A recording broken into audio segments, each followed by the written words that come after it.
What would you do if one day you found out your entire life was erased to protect someone else's reputation? What if everything you believed about your family, every bedtime story, every framed photo, every whispered prayer was a lie? That's the question. Maya Thompson never expected to face the night she stepped onto the stage at the Harper Foundation Gala.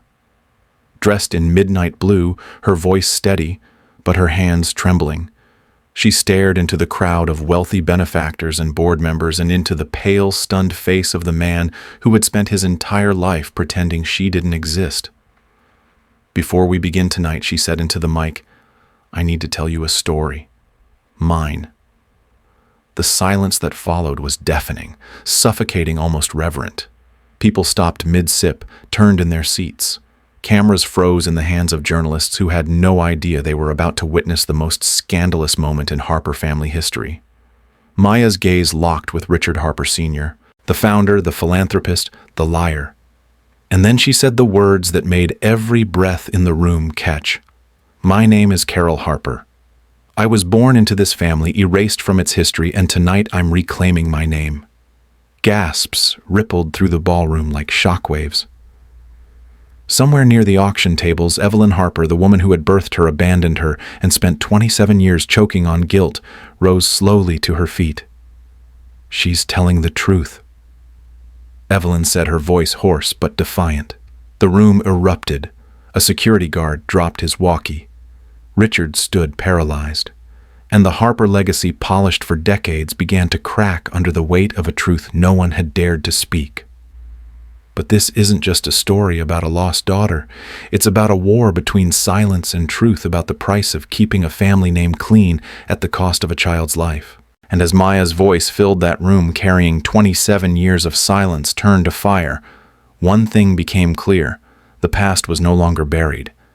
It was alive, raw, and coming for reckoning. If you think you know what family means, wait until you hear what they did to her. Keep watching. This is only the beginning. No one expected her.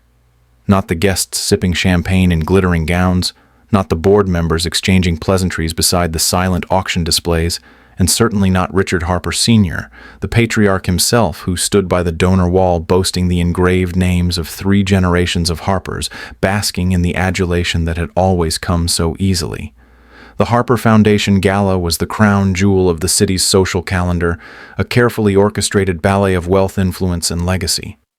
Every speech was vetted, every guest list combed through by assistants who knew never to leave room for surprises. And yet tonight, the biggest surprise of Richard Harper's life was about to walk across his perfectly curated stage. Maya Thompson. No.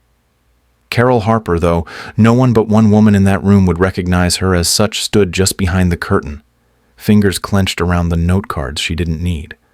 Her breath was steady. Her heart, not so much. But she had waited 27 years for this, and she wasn't going to blink now. When the event coordinator's voice crackled backstage and said, "You're up in 10, Ms. Thompson," she felt the floor shift beneath her, not out of fear. But because destiny rarely arrives when it's convenient, it kicks the door down when you least expect it. The MC took the podium and smiled his polished smile. "And now for our keynote speaker this evening. We are honored to welcome a remarkable woman whose work in social justice, youth advocacy, and institutional accountability has touched lives across the country.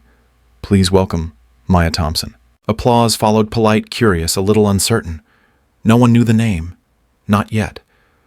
But when Maya stepped onto the stage, all eyes followed. She wore deep navy, not black, because she wasn't mourning. She was here to resurrect something. Her natural curls were pulled back in a soft, defiant twist, and she walked like someone who had already imagined every possible reaction and chosen courage anyway. In the front row, Richard Harper's smile faltered. For a split second, his eyes narrowed as if trying to place a half-remembered ghost. Then the color drained from his face. Evelyn, seated beside him, turned stone still. She didn't look at Maya. She couldn't. "Good evening," Maya began, her voice even but rich with something electric. "I want to thank the Harper Foundation for the opportunity to speak tonight. I know you were expecting a speech about legacy, about the impact of philanthropy, and we will get to that. But before we do, I need to tell you a story. Mine. A hush swept across the room like a curtain dropping. Forks paused mid-air. Someone's wine glass tilted but didn't spill. Maya took a slow breath. My name is Maya Thompson. But that's not the name I was born with. That name was taken from me, buried, rewritten, scrubbed from every record so thoroughly that I shouldn't even exist. Not in this room, not in this city, not in this family. A murmur, a stifled cough. Maya scanned the room and locked eyes deliberately with Richard. I was born Carol Harper, 27 years ago, right here in Georgia. I am the daughter of Evelyn Harper, and I am the granddaughter of Richard Harper Sr. Gasps erupted this time. Audible, undeniable. The stage lights seemed to sharpen, cutting across the room like blades. Richard's mouth opened, but no words came out. Maya continued, I was told I died. That's what they told people. That's what my mother was forced to believe or forced to repeat. But I didn't die. I lived. I was placed into a closed adoption with falsified papers, and when my adoptive parents died in a car accident, I spent the next decade bouncing between foster homes that didn't know my name, didn't know my story, didn't care. And through it all, one thing kept me going. The unshakable sense that I was more than what they wrote on paper. That the truth had to live somewhere. And it did. It lived in me. By now, every phone in the room had stopped recording cocktail selfies. Every gaze was fixed on the woman whose existence had just cracked the Harper name in half. You built an empire on family values, Mr. Harper. Maya said, her voice now directed without ambiguity. But I was your family, and you erased me. You erased me to protect your legacy. But I'm here to tell you this tonight is your legacy. Me, the granddaughter you discarded, the truth you buried. I am not your shame. I am your reckoning. Dead silence followed. Not a breath. Not a shift of silverware. Only the weight of a lie finally confronted. And in the center of it all stood Maya, no longer hiding, no longer waiting, no longer afraid. The girl they tried to erase had come home, and she had taken the microphone. Tonight we do not begin with legacy, we begin with truth. Maya's words sliced through the silence like a blade, clean and unflinching, and the air in the grand ballroom seemed to hold its breath. The chandeliers glittered above the stunned audience, their warm golden glow casting long shadows over faces that had until now been comfortably numb in their rituals of applause, donation, and polite detachment. But nothing about this moment was polite. Nothing about this woman on stage was asking for permission. And as her voice rang out steady, deliberate, fierce, everyone knew the night had shifted. Maya took a step forward closer to the edge of the stage, her heels clicking softly against the polished wood floor, the sound magnified by the silence of over 300 of the city's elite. She scanned the room not with fear but with clarity. You came here tonight expecting a celebration of the Harper legacy, a name that has become synonymous with wealth, charity, and tradition.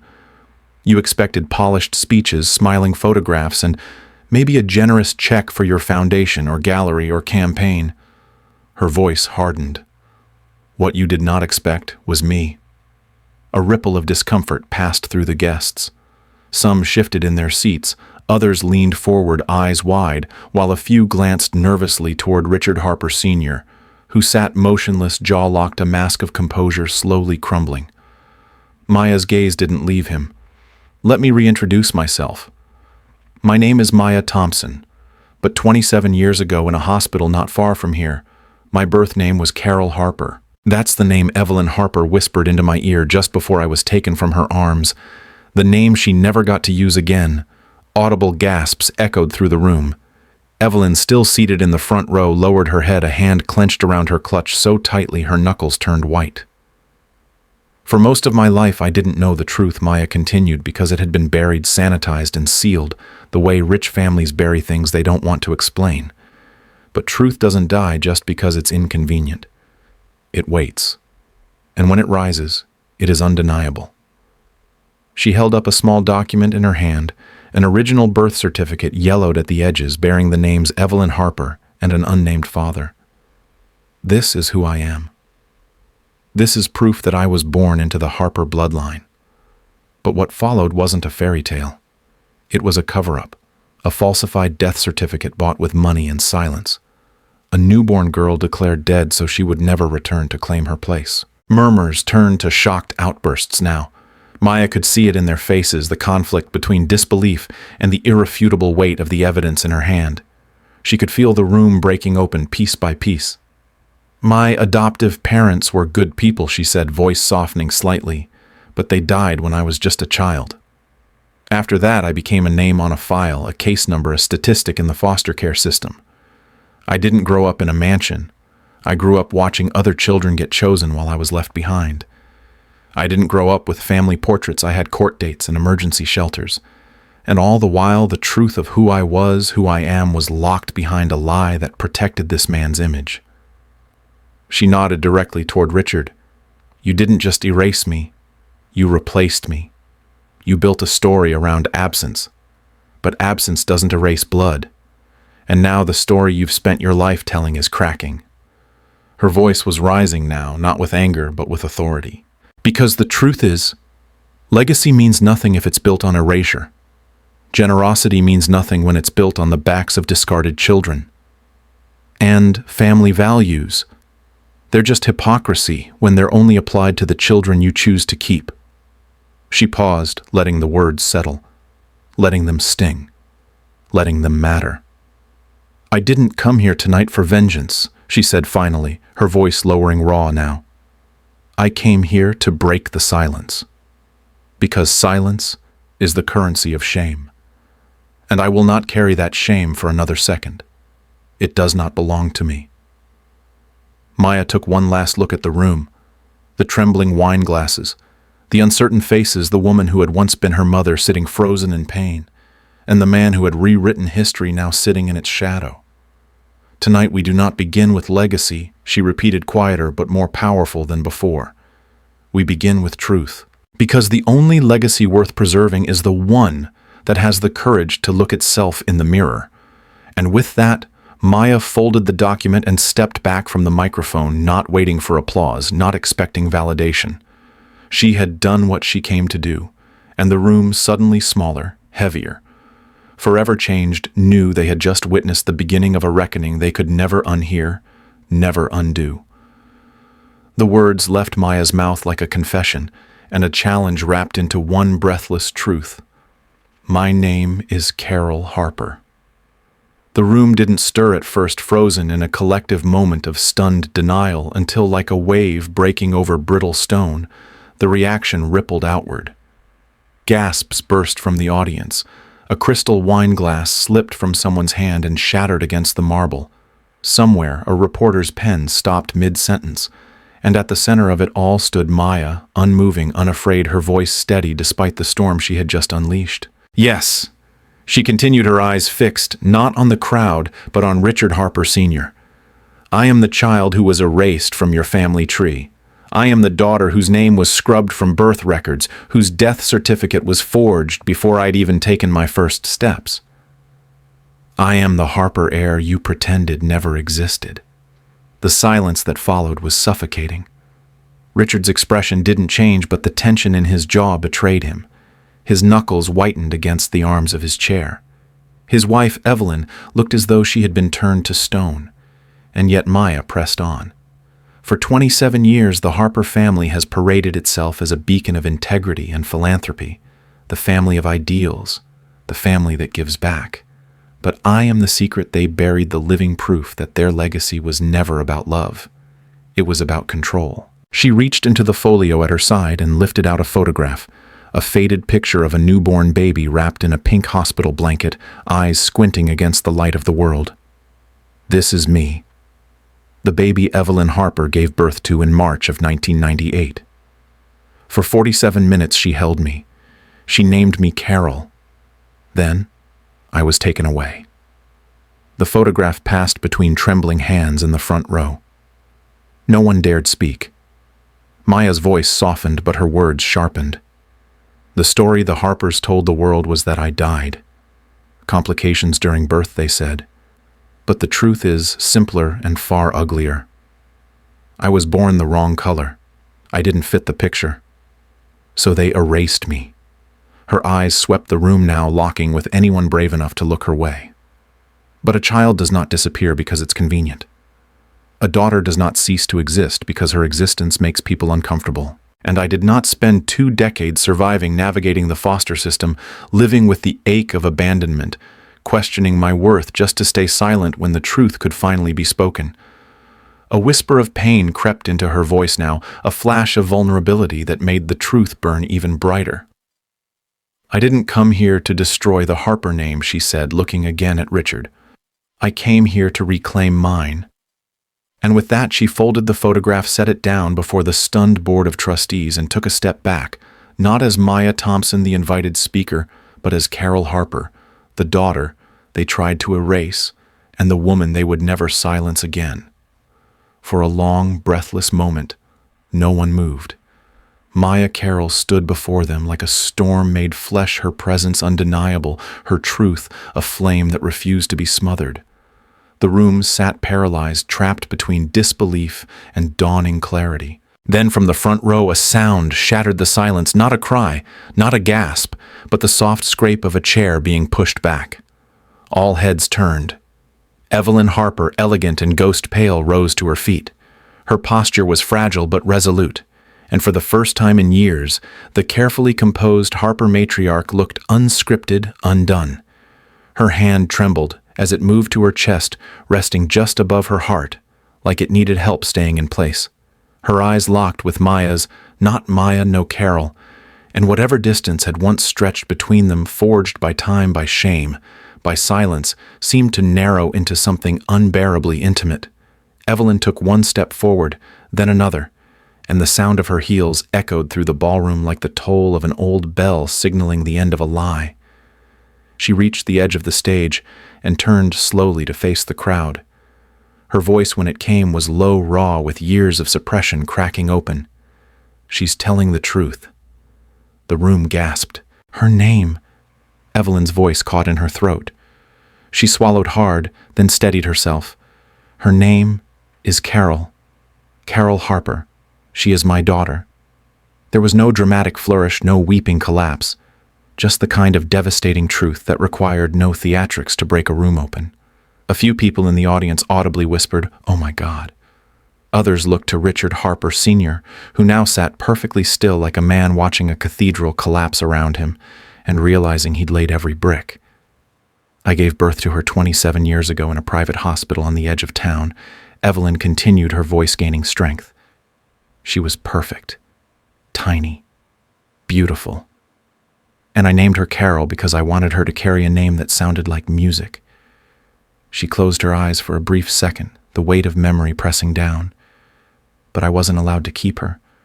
My husband, Richard, he said she was a complication, that no one could ever know. And I was too weak, too frightened to fight back. I let them take her.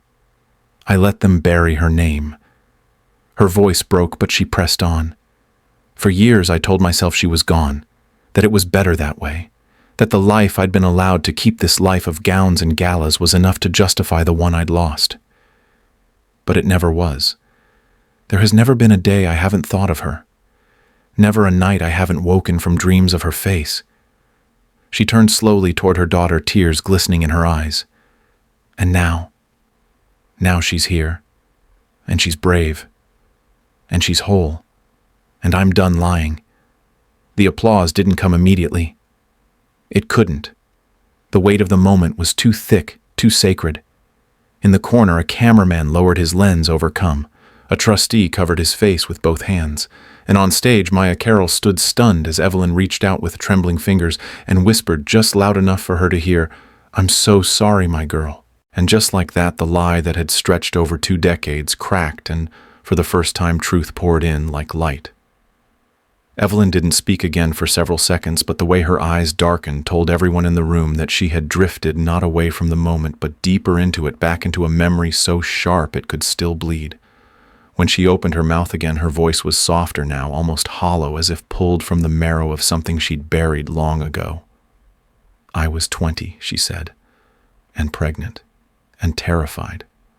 Her gaze didn't lift from the floor as if the marble beneath her feet could hold her steady against the tide. My father, Richard Sr., was already building the Harper name into what it is now, or was. Reputation was everything to him, the business, the bloodline, the legacy. When he found out I was pregnant, he didn't ask who the father was. He just assumed. And when he saw the baby's skin, her voice cracked, but she pushed forward, determined not to falter. I remember the look in his eyes. It was like I'd committed some unthinkable betrayal, like I'd broken something sacred. He didn't yell. He didn't scream. He didn't need to. He just stared at me, cold, calculating. And then he said, "This child cannot exist." The crowd was dead silent now, as if even breathing would violate the gravity of what Evelyn was unraveling. I was taken to a facility outside the city, somewhere discreet, a place for girls like me, wealthy daughters who'd made unfortunate choices. It was sterile, quiet, full of shame disguised as comfort. I wasn't allowed visitors. I wasn't allowed to speak to anyone about the father. When I asked for a photo of my baby after the birth, they told me it wasn't advisable. She blinked rapidly, willing back the tears that began to gather. But I remember the day she was born. I remember everything. Her tiny fists, the way her mouth opened like she was trying to find her first words. The nurse let me hold her just for a moment, and I named her. Carol. It was the only thing I could give her. Evelyn's breath trembled. 47 minutes later, my father walked in with a man in a white coat and a folder of papers. No explanation, no warmth. He just placed the documents in front of me and said, "Sign." Her hands shook as if holding the pen again. I asked what they were. He said adoption. Then he leaned close, and in that voice so familiar, so final, he said, "If you don't sign, you lose everything. Your inheritance, your future, your name." A sharp intake of breath rippled through the room. I was shaking so hard I could barely hold the pen. I looked down at my daughter, my beautiful baby girl, and I whispered, "I'm sorry." Then I signed. Evelyn lifted her head slowly, the tears now freely streaming down her cheeks, her voice stronger for all its tremble. And I've been apologizing in my heart every day since, because I didn't just sign away a child, I signed away truth, I signed away courage, I signed away the only thing I ever did out of love instead of obedience. She turned to Maya Carroll, and her words, now stripped of pride and defense, came like a plea, raw and real. That moment ruined me. Not because I lost you, but because I lost who I was supposed to be. And tonight, I am begging for the chance to be something more than what he made me. The room remained frozen heavy with a silence that had waited 27 years to be broken. It began quietly, not with a sudden revelation or a dramatic outburst, but in the still aching hours after Maya first held her newborn daughter. The hospital room was dim, the sterile light softened by the curtain drawn halfway across the window. But inside Maya's chest, something had been flung open, raw and undeniable. Her baby. Her own baby lay swaddled against her chest skin, still flushed eyelids, twitching with the rhythm of brand new dreams. And Maya, for all her accomplishments, for all the speeches and panels and polished media appearances, felt like a child again, small, unsteady, and full of questions she had spent her whole life trying not to ask. She looked down at the infant's face, impossibly tiny, and yet already complex, and something in her broke open with the weight of realization. This little life wasn't just hers to protect. She was a continuation, a branch on a tree whose roots Maya had never been allowed to see. And for the first time, it wasn't enough to say she didn't need to know. She did. For her daughter's sake, she had to.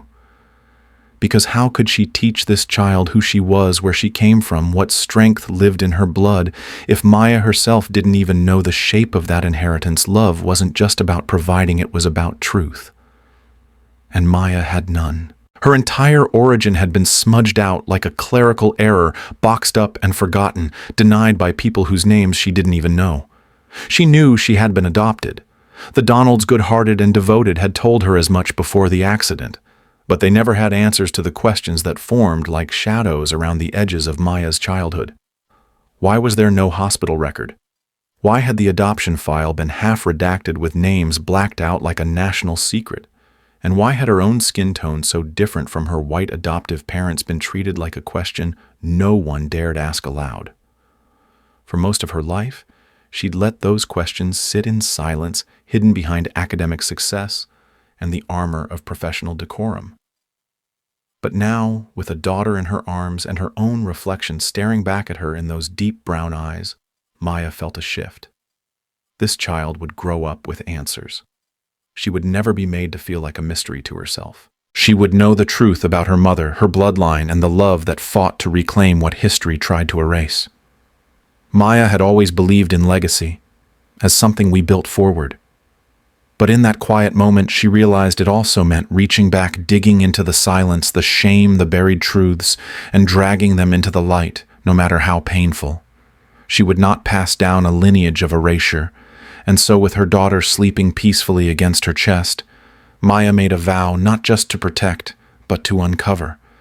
Not just to raise her child, but to reclaim her own story. What had been hidden would be found. What had been stolen would be named. What had been silenced would speak, and it would begin with her. Evelyn sat in the study long after the guests had left, the silence around her, louder than any ballroom applause. The shadows curled around her like old secrets, and the scent of perfume and champagne still clung faintly to the walls, as if the room itself hadn't caught up to the reckoning that had unfolded inside it. Her hands trembled slightly as they rested on her lap, and her eyes stared blankly at the fire that had long since died in the hearth. Across the room, Maya's voice still echoed in her memory, steady, unflinching, courageous, and Evelyn felt both awe and shame crash into her like twin waves. For years she had told herself that silence was safety, that obedience was strength.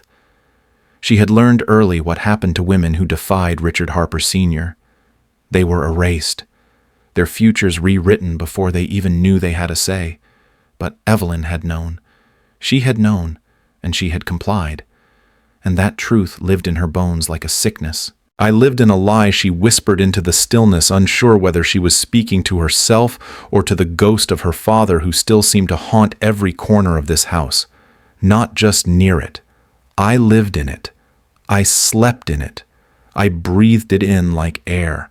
For decades she had upheld the Harper name like it was sacred scripture. She wore the pearls, smiled at galas, nodded at speeches about legacy, and played the dutiful daughter, wife, and mother. All while knowing what she had done, or rather what she had allowed. Her father had not simply forced her to give up her child. He had constructed an entire mythology around her sin, sealed it behind cold logic and legal documents, and told her that forgetting was the cost of survival. And Evelyn, terrified and ashamed, had paid it. Every family photo she posed for without Maya, every birthday dinner where the empty chair in her heart was ignored, every time she told Richard Jr. and their friends that she only had one child, each moment chipped away at her soul until she couldn't tell where her father's voice ended and her own began. She had become a woman of carefully curated silences, and the worst part was she had convinced herself it was love, that she had done it all for the family, for peace, for order. But now, seeing Maya, her daughter, stand beneath the Harper crest and speak the truth Evelyn had buried, she could no longer pretend. I wasn't protecting anyone, she murmured, least of all her. What her father had stolen from her wasn't just a child. He had stolen her will, her clarity, her moral compass. And in its place he had handed her legacy and fear, and a script she followed with precision for over 20 years. But no more. Evelyn rose slowly, her spine unsteady, but her resolve hardening. She had lived her life by her father's rules built on shame, racism, and ruthless control. But that era had ended the moment Maya walked through those ballroom doors and named herself. Now it was Evelyn's turn, not just to remember, but to resist, to name the lie and unmake it, even if it took the rest of her days. The tension in the room was suffocating, thick with the weight of exposed secrets, frayed loyalties and truths, too long buried under polished silver and curated smiles. Faces flushed with shock, shame, and disbelief turned toward Evelyn, who still stood trembling after revealing what had been denied for decades. But it wasn't Evelyn who broke the silence. It was Sophie. She stood slowly, a quiet force among giants of power and pride, her voice carrying not the gravity of guilt or the agony of confession, but something altogether different, clarity, anger, and love forged in fire. No more, she said, her words sharp as shattered glass. We are not doing this anymore. Not in this house. Not in this family. The room turned toward her, startled. Sophie, the quiet cousin, the one always watching from the edges, had found her voice, and it rang like a bell through the suffocating silence.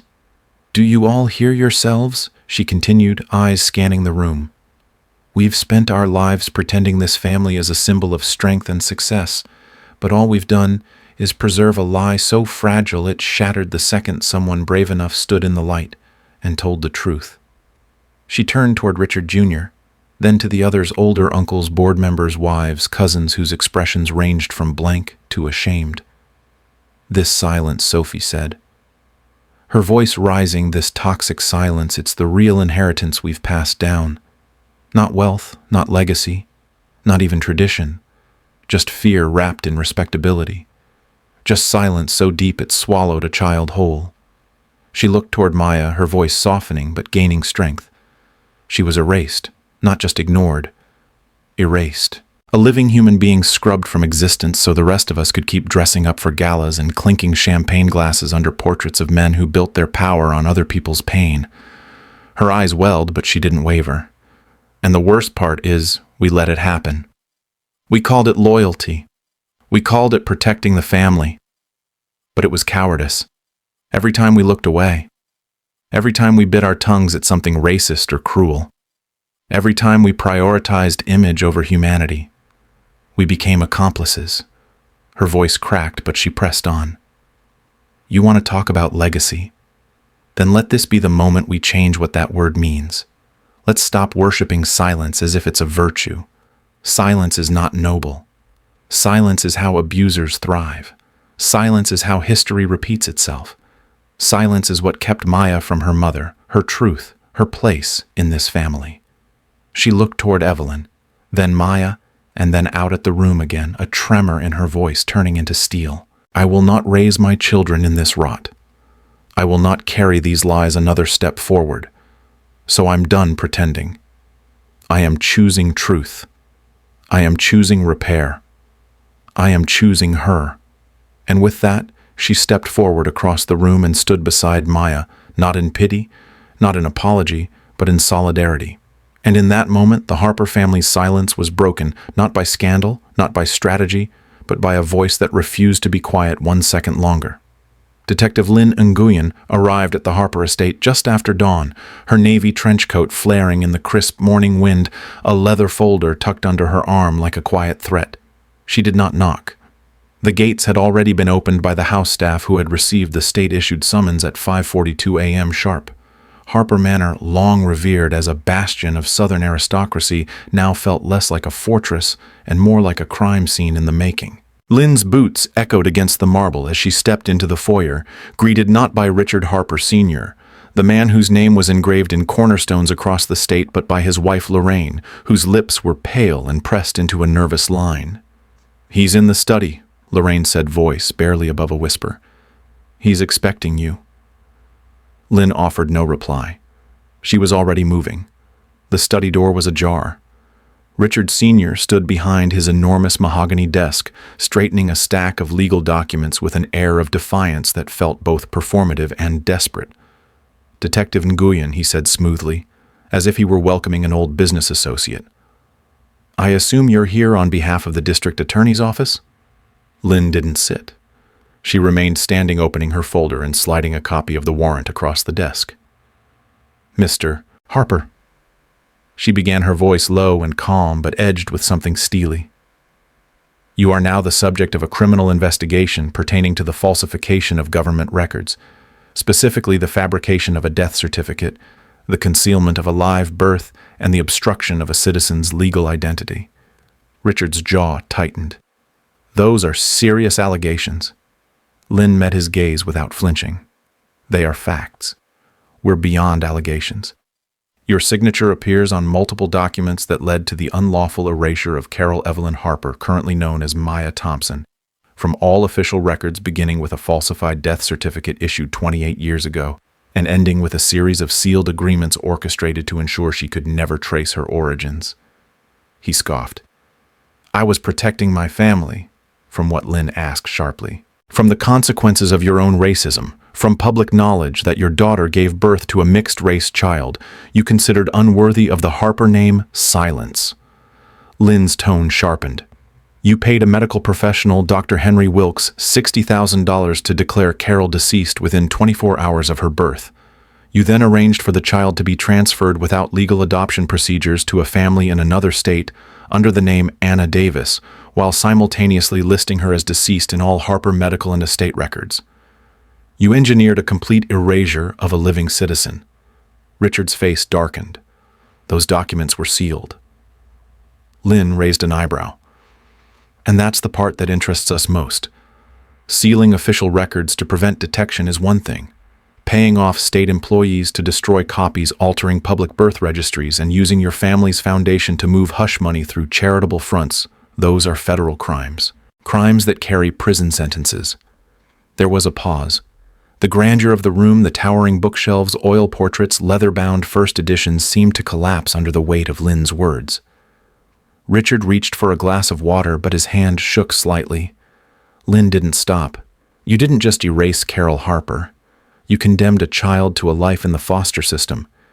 You ensured that when her adoptive parents died, she had no claim to any next of kin. She went through hell, Mr. Harper. Group homes, abuse, homelessness.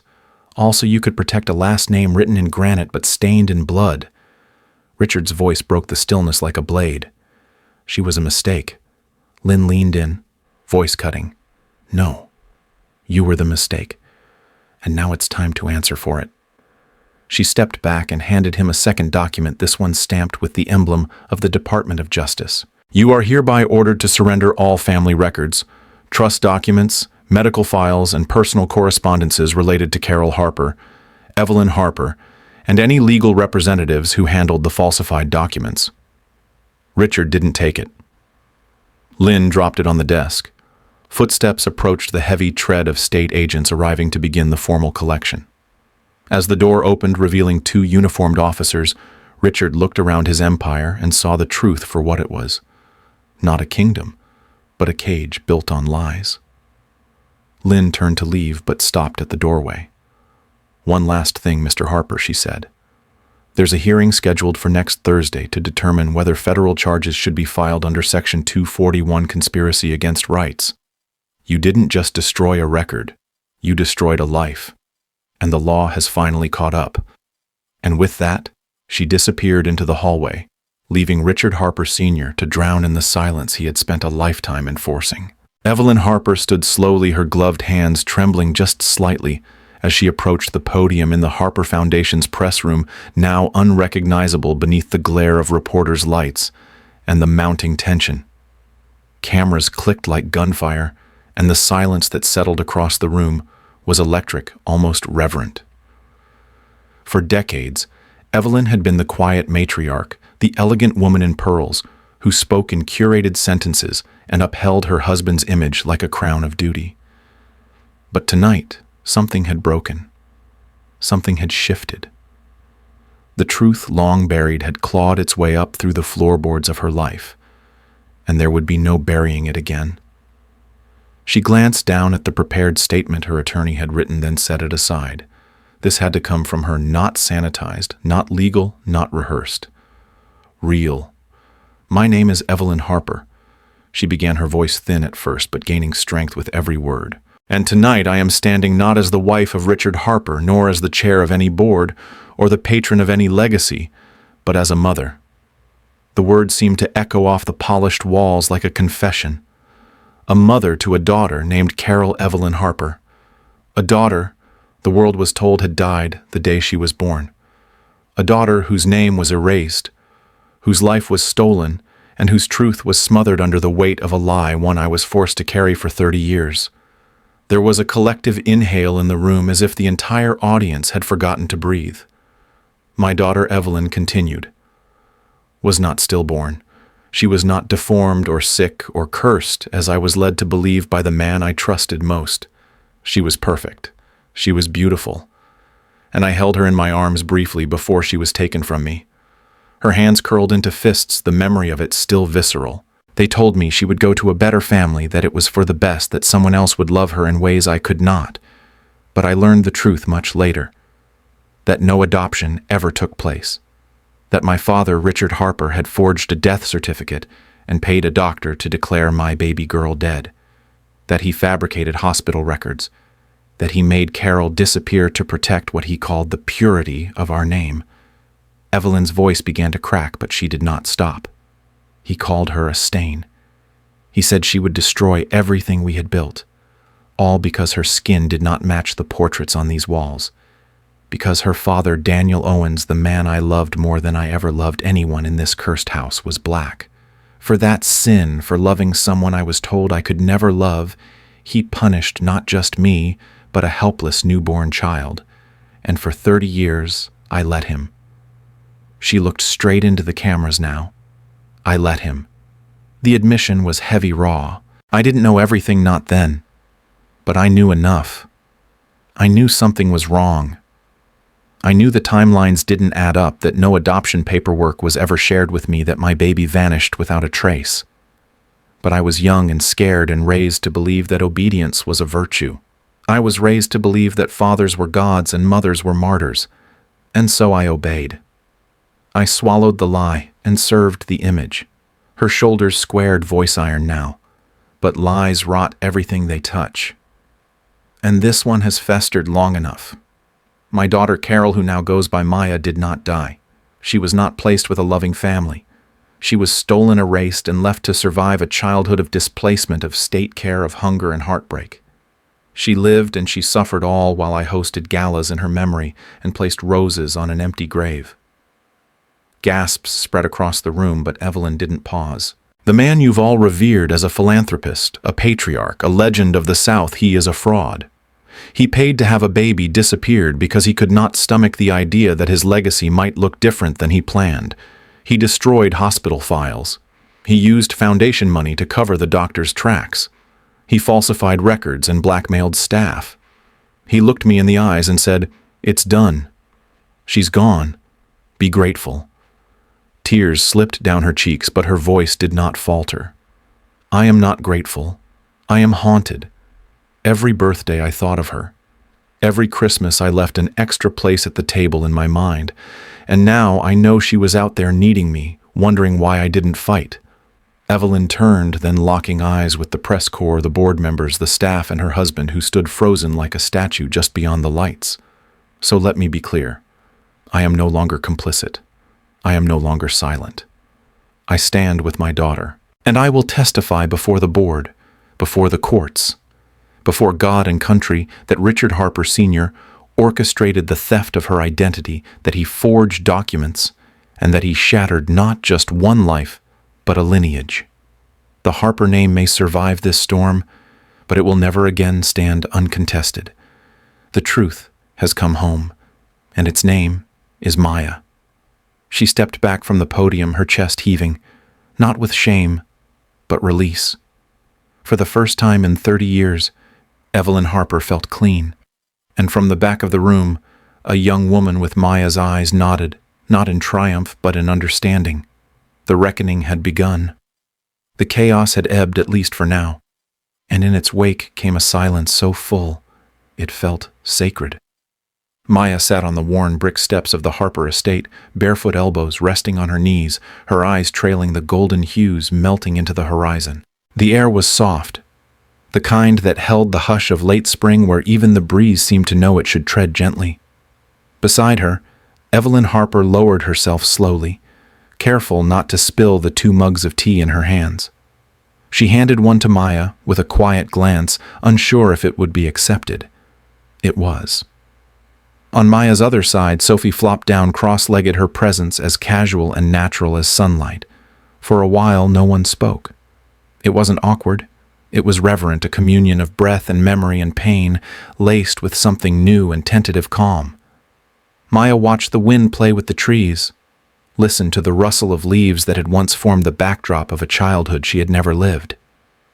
In this strange symmetry of stolen time and fragile beginnings, she felt the edge of something not yet named. Evelyn sipped her tea, slowly eyes on the same tree line. "Your grandmother used to sit here in the evenings," she said almost to herself. "Right here, after the chores, after the family had been fed. I used to think she was watching for something, but maybe she was just savoring the quiet." Her voice was steady but laced with something fragile. Maya didn't reply, but she didn't move away either. That Evelyn knew was everything. Sophie pulled a gum wrapper from her hoodie pocket and started folding it, hands busy like they always were when her heart was full. "I used to sit out here and wonder who I would have been if we'd grown up together," she said, not looking at either of them. "It's funny how many times I imagined having a sister not knowing you were real." Maya turned her head, taking in her half-sister's profile, the slope of her nose, the way her hair curled behind her ear. "I used to imagine having a mother," Maya said softly. "Not an ideal one, just one who stayed." Evelyn's hand tightened around the mug. "I stayed too late," she said, her voice cracking. "But I'm here now, and I won't go." No one said anything for a while. The birds chirped like they had no idea lives had been wrecked and rebuilt under this sky. The porch light flickered on, bathing them in a warm amber glow. Sophie leaned her head onto Maya's shoulder. Maya stiffened just slightly, then let it stay there. Evelyn watched her daughters, one born of silence, one born of truth, delayed, and for the first time in decades she felt something settle deep in her bones. Not absolution, but grace. It wasn't wholeness, it wasn't repair, but it was stillness. And sometimes that was the beginning of everything. The quiet of the evening wrapped around them like a worn blanket, soft and faded with time. Crickets had begun their slow chorus in the distance, and the last threads of sunlight lingered at the edge of the horizon. Maya sat with her fingers curled loosely around a lukewarm mug of tea, her eyes fixed on a point far off beyond the hedge. Evelyn sat beside her, her hands folded neatly in her lap, as if afraid they might tremble if left to their own will. Sophie had gone inside, leaving the two women suspended in the stillness they hadn't known how to ask for. "I never meant for you to be nameless," Evelyn said finally, her voice low but deliberate. Maya didn't look at her, but she didn't turn away either. "You weren't a secret to me, not then. You were everything." The words fell heavy between them, but Evelyn pressed on. "I named you Carol. Did they tell you that?" Maya blinked. "No," she whispered. "They didn't know. I didn't know." Evelyn's smile was brittle, but it carried a spark of something genuine. "Carol. It means a song of joy. Not just a name, but a wish, a declaration. In the hospital, when they put you in my arms for those 47 minutes, you looked right at me. You had this expression like you already knew the world wasn't perfect, but you had come anyway, ready to sing your part in it." She paused, closing her eyes, as if the memory was both precious and poisonous. "I was barely 19, scared out of my mind.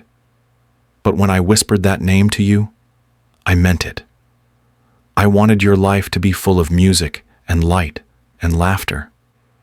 I wanted you to rise above everything I couldn't protect you from." Maya swallowed, her throat suddenly tight.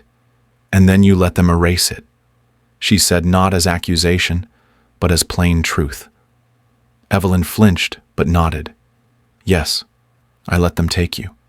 I let them take your name, too. Your grandfather said a child like you didn't belong in this family. But in my heart, you were Carol. You were joy. Even when they forced me to sign the papers, even when they made me lie to everyone I loved, I never stopped hearing that name. Every birthday I lit a candle and whispered it. Carol, like a prayer no one else could hear." Maya finally turned her head, meeting Evelyn's eyes. There were so many words between them, too many roads not taken, but in that one look something passed through grief, yes, but also understanding. "They called me Maya," she said quietly. "It means illusion." Evelyn's breath caught, but Maya offered a small, weary smile. "I think in some way I've always been both. A song hidden inside a silence. Evelyn reached out hesitant and placed her hand over Maya's. Then maybe now is the time to change that. Maybe it's time for the song to be heard. And for the first time since her world had split open, Maya didn't pull away. The wind had shifted by the time the last stars began to cut through the dusk sky, a quiet, reverent breeze that moved gently through the hedges, as if nature itself had paused to listen. Maya sat forward on the stone step, her elbows resting on her knees, the worn mug of forgotten tea still cupped in her palms. Evelyn remained beside her, quiet now, her posture tired, but somehow lighter, as though the weight of decades had just started to lift. They hadn't spoken for a while, not since Evelyn had uttered the name Carol with a reverence that made Maya feel both wounded and whole. But Maya's silence wasn't rooted in pain anymore. It was clarity, the kind that comes not in thunder or flame, but in quiet resolve. She turned slightly toward Evelyn, her voice steady, filled with something new, determination tempered by grace. "We can't go back," she said, the words simple but final. "We can't erase what was done, but we can decide what comes next. And I refuse to let lies be the foundation of my future, or yours."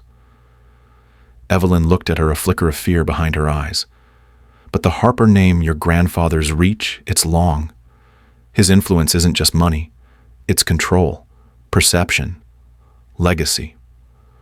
Maya shook her head. No, that was his legacy, built on fear, built on the silencing of women, built on stolen names and erased children. But that's not what we'll carry forward. Her voice grew stronger now, like a fire catching in dry timber. "We're going to rebuild, from the ashes.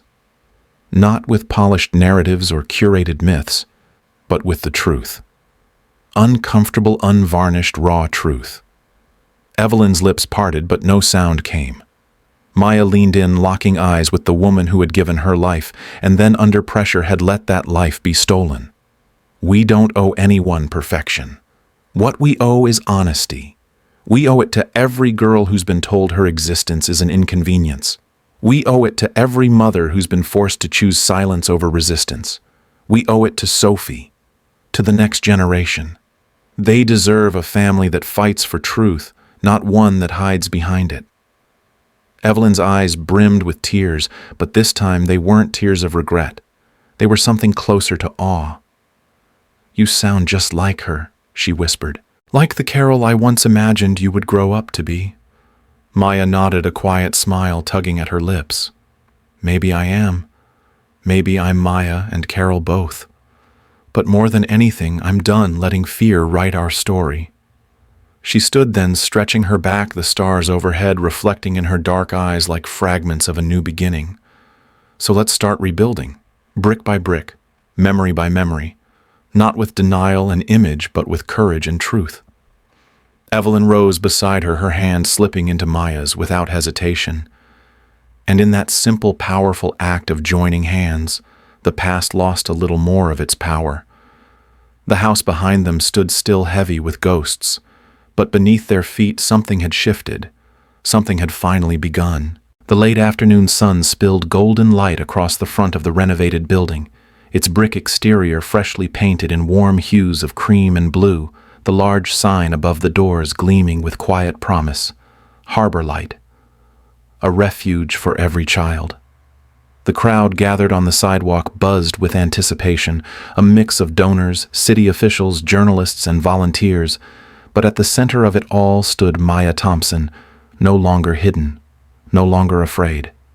Her tailored navy dress fluttered slightly in the breeze, and her eyes shimmered not just with pride, but with the gravity of the journey that had brought her to this moment. She stepped up to the podium set just beneath the Harbor Light sign, took a breath, and let the silence settle before she spoke. "When I was a child," she began, "I didn't know where I came from. I didn't know my story. All I had were questions no one could answer, and silence that wrapped itself around me like a second skin." Her voice was steady, rich with emotion, but unshaken. "For years, I thought that kind of loneliness was normal, that not knowing who you are was just a part of growing up. But it isn't, and it shouldn't be." Her gaze moved through the crowd, pausing on familiar faces, Sophie near the front with a bouquet of wildflowers, Evelyn standing off to the side, her eyes never leaving Maya, and Detective Nguyen in his crisp suit arms crossed the ghost of a proud smile tugging at his lips. Harbor Light was born from that loneliness, Maya continued, not as a monument to what I lost, but as a promise to what every child deserves: safety, truth, and belonging. Not every child will find their family again. Some families don't want to be found. But every child deserves a place to land when the world tells them they don't matter. She reached into her pocket and pulled out a small silver key. This center isn't just a building, it's a threshold. A door that stays open, a light that stays on, for the kids left behind, for the ones who ran, for the ones still hoping. Her voice broke slightly, but she didn't flinch. I named it Harbor Light because I know what it means to drift without direction. A harbor is a place of safety. A light is a signal that someone is still waiting for you, that you are still wanted. Behind her, the glass doors reflected the sky, open, limitless. There were people who wanted to erase my name, my story, my place in the world. But today, I stand here not just as Maya Thompson or Carol Harper. I stand here as a woman who reclaimed her voice. And now I will spend the rest of my life making sure no child grows up in silence the way I did. She turned, placed the key into the lock, and opened the doors wide. The applause that followed wasn't just loud, it was thunderous, sustained, and soaked with meaning. People weren't just clapping for a building. They were clapping for a truth, made visible, for a legacy, rewritten for a light that could never again be put out. As the children filed in, some holding tightly to foster parents' hands, others wide-eyed and curious. Maya stood by the threshold, her hand resting gently on the doorframe, a silent vow in her heart. No child will ever go unseen here, not on my watch, not ever again. The ribbon had been cut, the cheers had faded into warm conversations, and inside the newly opened Harbor Light Center, the soft hum of footsteps and voices echoed through freshly painted hallways filled with sunlight and the smell of new beginnings. Maya walked slowly down the corridor past rooms labeled Art Reading Nook Quiet Zone, each filled with children exploring this sanctuary that now belonged to them. She moved quietly, not wanting to disrupt their sense of discovery. She was halfway past the open door of the playroom when she heard the smallest voice float out, tentative, soft, and carrying more weight than it should have for someone so young. "Excuse me." Miss Maya turned and looked down to see a girl who couldn't have been older than 6. Her skin was a warm chestnut, her hair pulled back in a crooked ponytail, and in her hand was a ragged plush bunny whose stitching had been repaired more times than Maya could count. The girl's eyes, wide, cautious, and heartbreakingly earnest, searched Maya's face like she was afraid the moment would vanish if she blinked. If I had a mom," the girl said, her voice barely above a whisper, "I'd want her to be like you." The words struck Maya like a chord so pure it silenced the noise of the world. For a heartbeat, she forgot where she was, forgot the years she'd spent trying to prove she mattered, trying to reclaim a name, a past, a mother. She dropped to her knees instantly at the girl's level, her hands trembling slightly as she reached out, not to touch, but to steady herself against the emotion surging through her. "Sweetheart," Maya said, her voice thick but steady. "Do you know what you just did?" The little girl blinked, suddenly shy. "You just gave me the greatest honor I've ever been given." Maya's eyes filled with tears as she gently placed a hand over her heart. "You may not know this, but I once was a little girl just like you. And I used to sit alone in places like this wondering if there was someone out there who looked for me, who wanted me, who would hold me and never let go." She took a breath, collecting herself. "I didn't have the mother I needed then. But I survived. And I grew up to build this place so that girls like you don't have to wonder anymore." The little girl studied her, then slowly stepped forward, wrapping her tiny arms around Maya's neck with the trust of someone who had very little left to lose. Maya hugged her back fiercely but gently, resting her cheek against the girl's head. "I don't know where your real mom is," baby girl Maya whispered.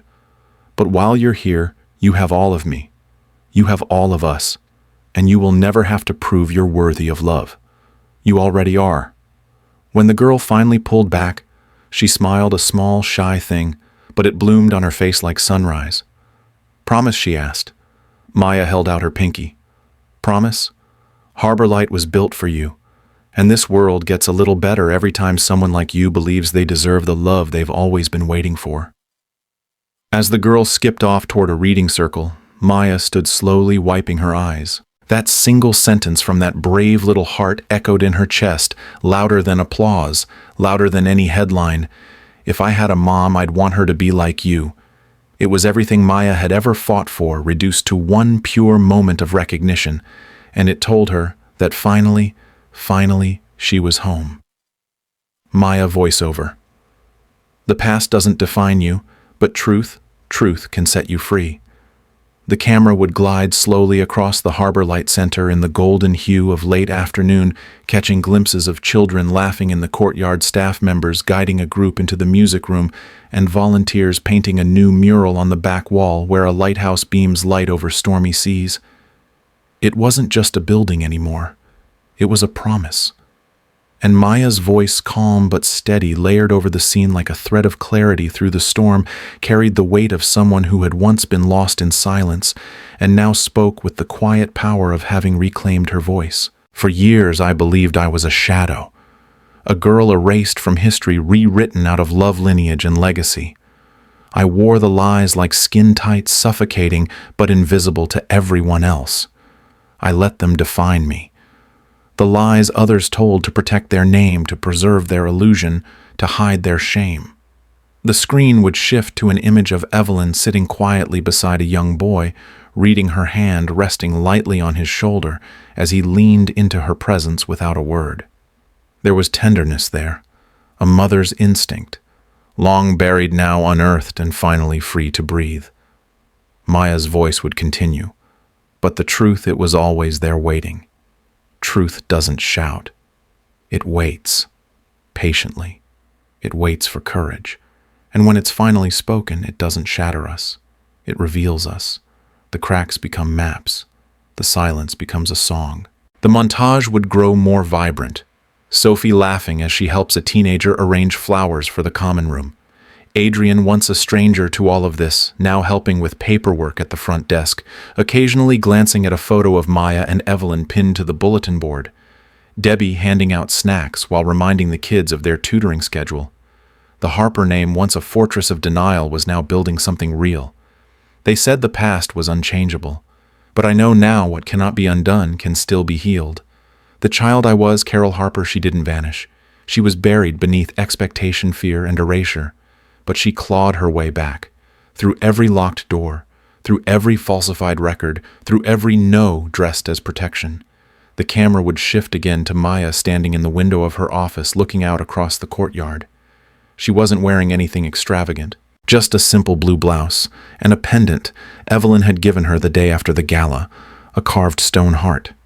She'd held on to it as if it tethered her to something real. Her voice would soften now, nearly a whisper. The truth didn't come without cost. It tore open wounds we tried to forget. It forced a family to look at itself without filters. But the pain of truth is different from the pain of lies. It hurts, yes, but it heals. Maya would walk down the hallway, slowly pausing to greet a staff member, to offer a quick squeeze to a child's shoulder, to retrieve a crayon, drawing someone had slipped under her door. All ordinary gestures, and yet they shimmered with meaning. I used to think I needed a name to matter, a place at the table, a line in the family tree. But now I know what makes you belong is not blood or approval. It's truth, the courage to speak it, the strength to carry it, the grace to live it. As Maya stepped outside and looked up at the lighthouse sculpture newly installed at the entrance, its beam catching the fading sun, her voice would return steady and sure. The past doesn't define you.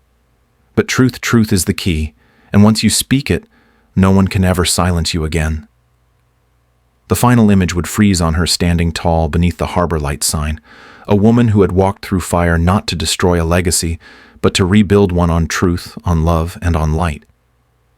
In life, many of us are taught subtly or directly that silence keeps us safe, that it's better to avoid hard truths than to confront them. But Maya's story reminds us that silence, when used to protect lies, doesn't preserve peace, it preserves pain. The legacy of a family, a community, or even a society is not built on what we hide, but on what we have the courage to face. Whether it's speaking up about injustice, acknowledging painful histories, or finding your voice after years of feeling invisible, the truth, though uncomfortable, is always the beginning of healing. It doesn't just set you free, it sets others free. Maya was once a child erased. But when she reclaimed her name, she didn't just rewrite her past, she lit the way for countless others who had also been lost in the margins. That's the power of owning your truth. It creates space for others to do the same. In a world that often rewards perfection and punishes vulnerability, we need more stories like hers. Stories that remind us that being whole doesn't mean being flawless. It means being honest even when it hurts. So what about you? What stories live inside you that are waiting to be told? Not for drama, not for sympathy, but for truth, for justice, for freedom. The silence might feel safer, but the truth is stronger, and someone out there might be waiting for your courage to unlock their own. If this story moved, you take a moment to share your thoughts in the comments. We'd love to hear what part resonated most with you. Don't forget to save this video so you can revisit the lessons anytime you need them, and subscribe to the channel for more stories that speak to the heart, challenge the norm, and celebrate the quiet strength in all of us. Because sometimes one honest voice can change everything. Let that voice be yours.